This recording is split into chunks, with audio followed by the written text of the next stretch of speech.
নমস্কাৰ ৰাইজ সকলোকে। শিৱসাগৰত বানত উটি যোৱা সকলো ঘৰ, যিমানবোৰ ঘৰ ভাগিছিল বা উটি গৈছিল, সেই ঘৰ বনোৱাক লৈ মিষ্টাৰ বিটুদাই ফেচবুক ক্ৰিয়েটৰসকলক কি কৈছে তাকে আপোনালোকক অলপ শুনাব বিচাৰিছোঁ।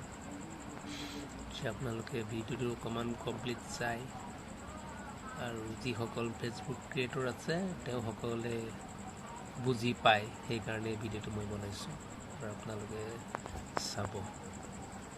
কালেকশ্যন কৰি পইচা বিলাবলৈ আহিলে শিৱসাগৰবাসীয়ে তেওঁক ক'ব ঘৰ বনাই থৈ যাব লাগিব। পইচা কোনেও নল'ব, কিন্তু পইচা কোনেও নল'ব। ইয়াত ঘৰ লাগে, আমাক ঘৰ লাগে। ঘৰ এখন সম্পূৰ্ণ সজাই থৈ যাব লাগিব। তেওঁ মোৰ দৰে এনেকে ৰাতি শ্মশানৰ কাষত থাকিব লাগিব, শ্মশানৰ কাষত থাকিব লাগিব, বৰষুণত তিতিব লাগিব। যদি ৰাইজৰ কাৰণে কষ্ট কৰিম বুলি ভাবিছে, বিশেষকে শিৱসাগৰ চৰাইদেউ যিমান আমাৰ অঞ্চল আছে আপাৰ আছামত, তেওঁলোকে যি ফাণ্ড কালেকশ্যন কৰিছে 21-22 লাখ টকা, সেই 22 লাখ টকা কিন্তু বিলাই থবলৈ নহব। কিন্তু মই শিৱসাগৰবাসীক মই পুনৰবাৰ মই হাতযোৰ কৰি কৈছো, মিষ্টাৰ বিটুৰ দৰে খাটিবলৈ দিয়ক, মিষ্টাৰ বিটুৰ দৰে ৰাতি ৰাতি কাম কৰিবলৈ দিয়ক। তেওঁলোকক একাউণ্টত পইচা লৈ বহি থাকিলে নহব। কিন্তু এইটো স্পষ্ট কথা। মই ইয়াৰ পৰা মই এটাই কথা কৈছো, আপোনালোক আহিব, পইচা বিলাবলৈ নাহিব। আৰু শিৱসাগৰবাসীয়ে সেই ফাণ্ড কালেকশ্যন কৰা মানুহ যোনে কণ্টেণ্ট বনাই 21-22 লাখ টকা ঘটিছে, সেই পইচা বিলাবলৈ আহি সহজতে গ'লে নহব। কিন্তু একদম চিধা কথা, আপোনালোকে পইচা যদি বিলাবলৈ আহে তেওঁলোকক ক'ব আপোনালোকে পইচা নালাগে, মিষ্টাৰ বিটুৰ দৰে থাকি ৰাতি ৰাতি এনেদৰে কৰ্তব্য অৰণ্যত ঘৰ বনাই থৈ যাব লাগিব। প্ৰতি ঘৰ মানুহ তল পৰাই আছে, বহুত প্ৰেগনেণ্ট মহিলা তম্বু তলত আছে, বহুত মহিলা মাহেকীয়া হৈ পেলাই সেই পালৰ তলত চেনিটৰী পেড চেঞ্জ কৰি আছে। এগৰাকী মহিলা তেওঁক অনুভৱ কৰে কিমান এটা কাম কৰিছে, মই ভাল পাইছো। কিন্তু পইচা বিলালে সমস্যা সমাধান নহয়। কেনেকে কৰিব মানুহ কাম?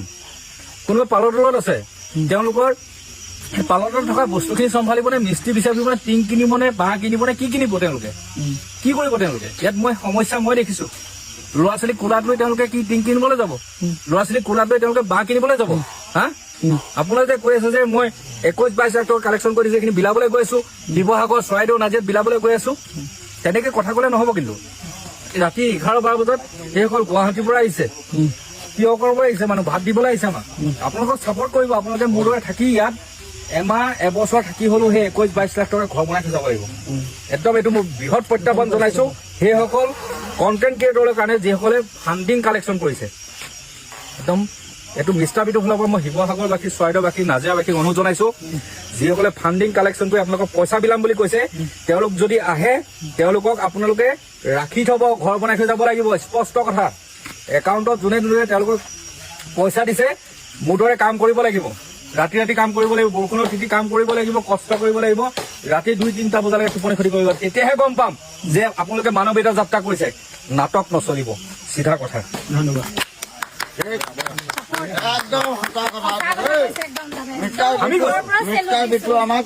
এই কানুন দেখিছো, আমাৰ ঘৰখন বনাই দিছে। এই কানুন দেখিছো মই। এখেত চন্দাল 350 চিতা জ্বলাইছে। তেওঁ ঘৰ শেষ হৈ গৈছে। মই তেওঁক কৈছো, তেওঁ কৈছে যে আপোনাক মই কেনেদৰে ধাৰ খুজিম। মই তেওঁক কৈছো আপুনি 350 চিতা জ্বলাইছে, মোৰ মৃত্যুৰ পিছতো আপুনি মোৰ চিতা জ্বলাই যাব, সেইটোৱে মোৰ ধাৰ সুধিব। আপোনাৰ চিতা জ্বলাব মই কেনেকে পাৰিম প্ৰভু? আপুনি পাৰিব লাগিব। আৰু মই এজন চন্দালক সাক্ষী কৰি কৈছো শিৱসাগৰবাসী, যোনে ফাণ্ডিং কৰি পইচা বিলাবলৈ আহিব নহয়, ঠিকাদাৰৰ নিচিনাকে আপোনালোকক পইচা বিলাবলৈ আহিব নহয়, তেওঁলোকক উচিত প্ৰত্যুত্তৰ দিব। ইয়াত পইচা বিলালে নহব, ঘৰ বনাব লাগিব। এতিয়া বস্তু দিয়া সামৰক, ঘৰ বনাওক। প্ৰেগনেণ্ট মহিলা ঘৰত থকা ব্যৱস্থা কৰক আপোনালোকে। ইয়াত চৰকাৰক দুখ দি বা কাৰোবাক দুখ দি কাম নকৰিব। ইয়াত সকলো একত্ৰিত হওক, এখন গাঁও উদ্ধাৰ কৰক। ইয়াত 18টা ঘৰ বনোৱাৰ পিছত 25টা ঘৰ বনাবলৈ গৈ আছো ওচৰৰ গাঁওখনত। এই ৰাতি ৰাতি কাম কৰিছো, নিজৰ মা দেউতা, অসুস্থ মা দেউতাক এৰি পেলাই কাম কৰিছো, 10জন দৃষ্টিহীন মানুহক আশ্ৰমত এৰি পেলাই মই কাম কৰিছো। মই গোলাঘাটবাসীক অনুৰোধ জনাইছো, তেওঁলোকক শাক চব্জি যি নাই সেইখিনি যোগান ধৰক।